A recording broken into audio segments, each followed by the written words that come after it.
Today, I'm going to show you how to install a Cadet wall heater just like this. I had asked my wife to film this intro the next time she takes a bath for clickbait purposes, obviously, but she declined. Alright, this Cadet wall heater was actually extremely easy to do. I'm replacing an old baseboard heater that was no longer working and it stuck out in front of the toilet, so the situation is much better now. This video will be a step-by-step tutorial on how to install a wall heater. If you're looking for more of a traditional baseboard heater, I have done a couple of install videos on that and I'll have them linked somewhere up here in the corner or down in the description below. Probably both. The last thing to do is smash that like button below as a free way for you to show your support for my channel. Let's install this. The first step here is obviously going to be removing the old baseboard heater. In my case, there is only 2 screws holding this in. Then I'm going to make sure the power is off by flipping off the breaker so I can unwire this and completely remove it.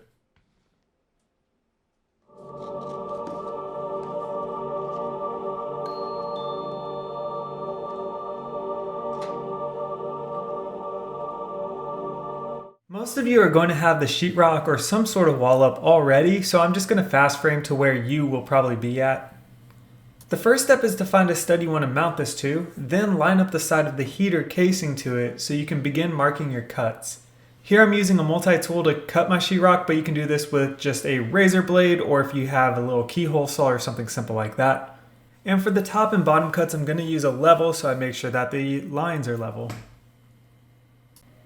Then I'll finish cutting, and then once I remove this piece of sheetrock, there will be some insulation I'll need to kind of pry out or pull out a little bit of. I want a small layer of insulation in the back wall, but it needs to be a lot thinner than it is. In my bathroom, I added some 1/8 inch thick shiplap to this wall, so I made sure to do that before installing this heater. This sticky foam square should be placed towards the back of the stud, and this is to firm up the heater casing when installed because the casing is tapered and not squared. Now there are several knockout holes in this casing. Choose the one that is closest to where your wires in the wall are located. Mine are top left, so I'll take that one out with a flathead screwdriver. This unit is required to have a metal wire clamp for your hole, and it is not included. I'm in the mountains and only have plastic on me, so this is just how it's going to be done in my situation. The point of this is to hold the wires in to prevent them from slipping out of the casing.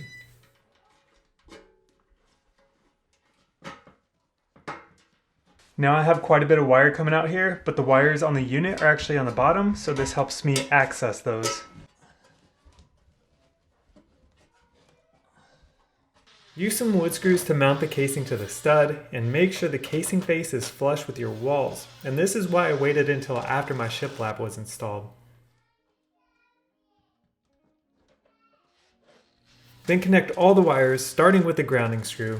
And as for the black and white, it does not matter which one you wire to which on a 240 volt system, and that's the beautiful thing about these. Black to black, black to white, white to black, it doesn't matter.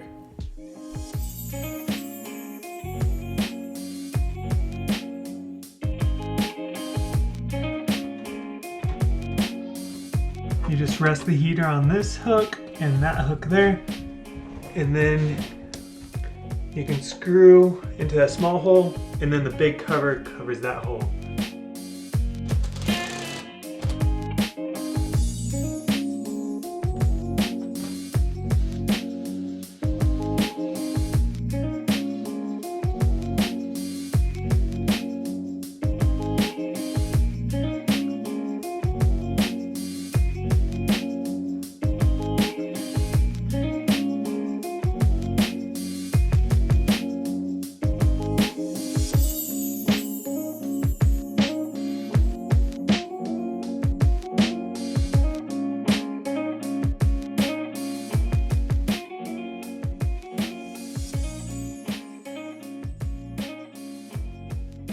And that's all there is to this Cadet wall heater installation. It's flush with the wall, it picks up heat really quickly, and it's out of the way of this toilet area, which is really kind of invading my privacy right now. Luckily, no one has really used this toilet yet, otherwise I'd be feeling a little uneasy. But this is the perfect unit for this cabin and this small bathroom. I want to thank Cadet for providing this unit for me, and I want to let my viewers know that this is an honest review, even though it was something that was given to me. Since installing this wall heater and a couple of other baseboard heaters upstairs by Cadet, I went out and purchased a few of my own without any sponsorships or deals or anything like that, because I genuinely do like these products. I haven't had these for long, but for now they're doing the job. All of this is for a cabin flip on Beach Mountain in North Carolina. It's part of the Blue Ridge Mountains. Head over to my channel to watch the entire journey as I'm doing this project with just myself and family without hiring out really much of anything. Please smash that like button, tap the subscribe button, and I'll see you on the next video.